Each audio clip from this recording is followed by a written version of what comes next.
Hey Bookish Besties, welcome back. Today is Friday, September 27th, and I wanted to record this video a little bit early for a couple of reasons.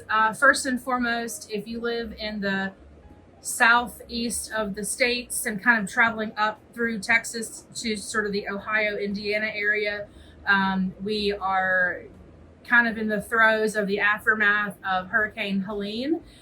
It's actually really gorgeous here where I am right now. We had a lot of rain, a lot of wind. In the grand scheme of things, we were very fortunate.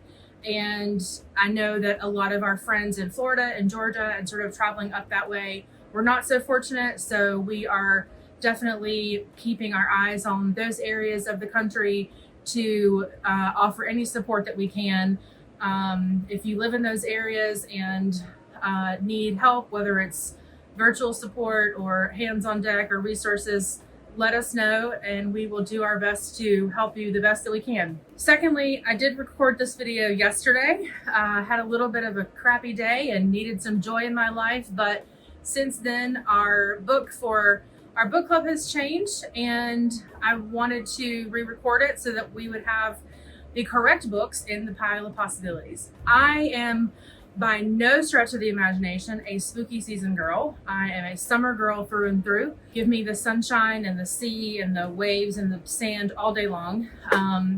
But I'm not doing a readathon in October. I'm not doing a readathon in November. I'm planning on doing a readathon in December. And I wanted some sort of motivation to stay on track. And so my picks for this month are all spooky related, horror, psychological thriller, sort of in that camp. You all know I love psychological thriller, but there are a few mixed in that are more horror, and I'll let you guys know why I'm choosing them for my pile of possibilities, and we will see how far we get. So first up is our new book club book, which is Misery by Stephen King. I love Kathy Bates but have not seen the movie. So I'm actually really looking forward to starting this one and watching the movie just to see how they compare. I've never read this. I've never seen the movie. I've heard great things about it. As a psychological thriller lover, I'm actually surprised at myself that I haven't read this one or seen the movie specifically. So if you've read Misery, let me know what you thought about it. This book just screams my name, and it's not too bad thick-wise. Well, it is. It's 400 pages. But I'm hoping this will catch me early and pull me right in, and I'll be able to finish this one quickly. Second up, I was in Jacksonville not too long ago, Jacksonville, Florida, and I picked this up at a bookstore, and it's Hocus Pocus and the all-new sequel. Even though I'm not a spooky season girl, I absolutely love Hocus Pocus. And I really actually enjoyed Hocus Pocus 2, to be honest with you. I love the Sanderson sisters. I love I just love it all. And so when I found this, I thought, you know what, it was in the kids section, so I'm sure it's YA or kids related. So even though it's a thick little wicket, I am hoping that because I know the story and because it's YA, that it will keep my interest and I'll be able to get through this one pretty quickly too.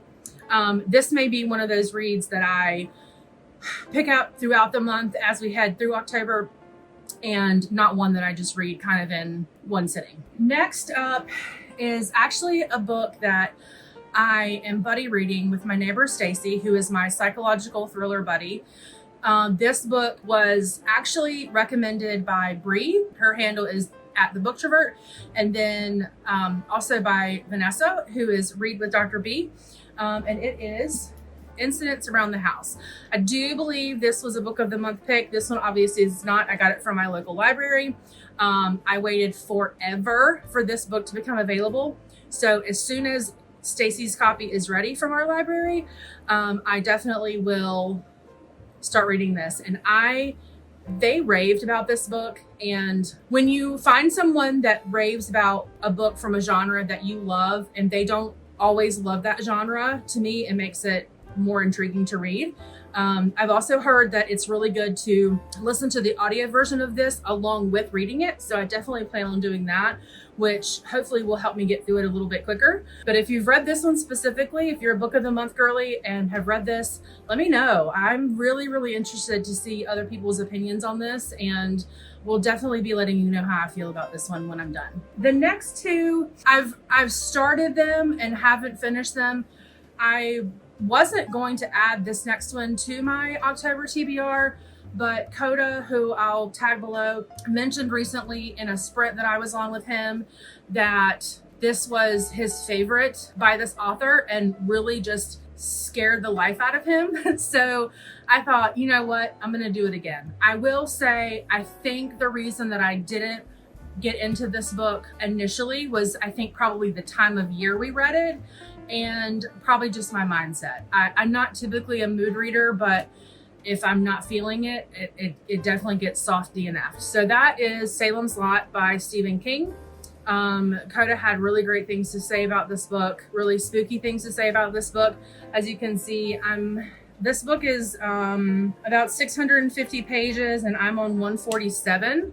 So not super far into it, but I feel like I remember enough that I won't have to completely start over. The text is pretty decently sized, so it's not, 650 pages of size 8 font, which is nice.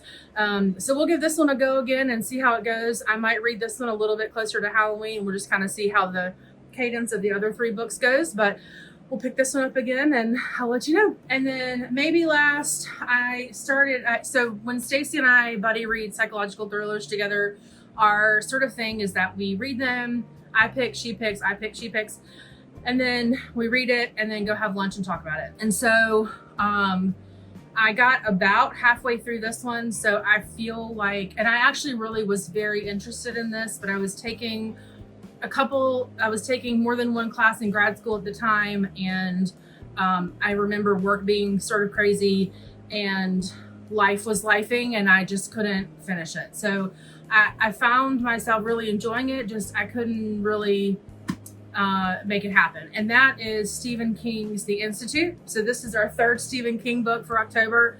Hopefully, as you can see, I'm about halfway through. This is more psychological thriller than horror from Stephen King, and it's about a child that is in this sort of institute, obviously, and kind of, I don't want to give too much away because giving a little bit away gives a lot away. So I just realized that the cover is like the copper in the cover is shiny. That's cool. I never noticed that. Maybe it's just the lighting. Anyway, if you've read The Institute, let me know what you think about it. I've really enjoyed it so far, and I will let you know how it ends for me. Originally, my plan, when I read The Women back in August, originally my plan was to read Night Road in October, The Nightingale in November, and Great Alone in December. Well, here's the problem.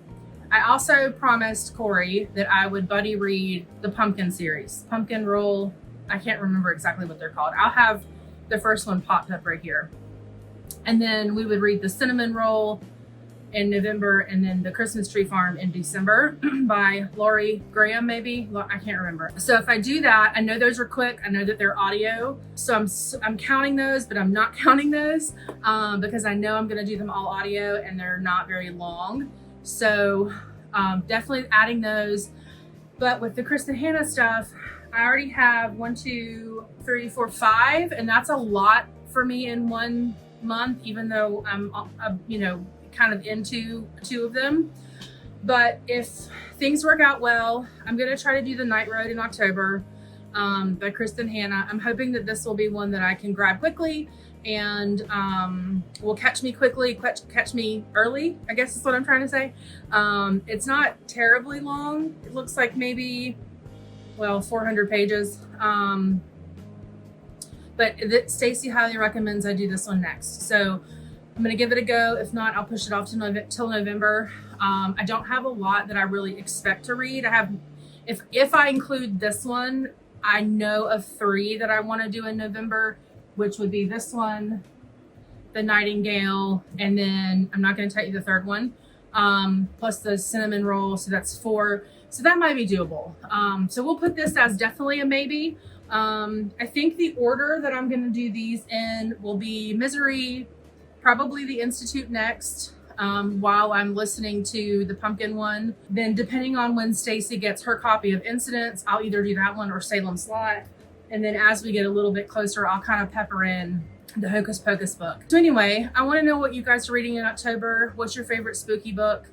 My favorite psychological thriller series will always be Still House Lake. I have not found anything that has really captured me the way that one has. I know that in a lot of ways it's early reader psychological thriller, but that one brought me back into reading. And you know, so many people that I've heard about on BookTube say the book that brings you back into reading is going to stick with you forever. And that series brought me back into reading. So maybe if I'm feeling frisky, I'll add one of those too, but we'll see. For me, for that series, I need it to be what all I'm reading, because I really immerse myself in that series. And the fact that Rachel Kane is no longer with us, I really just, I feel the need to respect it a little bit. So anyway, happy spooky season. I definitely will bring you along on the journey at some point. We are probably going to do some fall Halloween themed things that I will incorporate in with my reading journey for the October spooky season. And we'll see how things go. Okay, happy spooky season. I'll see you guys next time. Love you, mean it. Stay safe.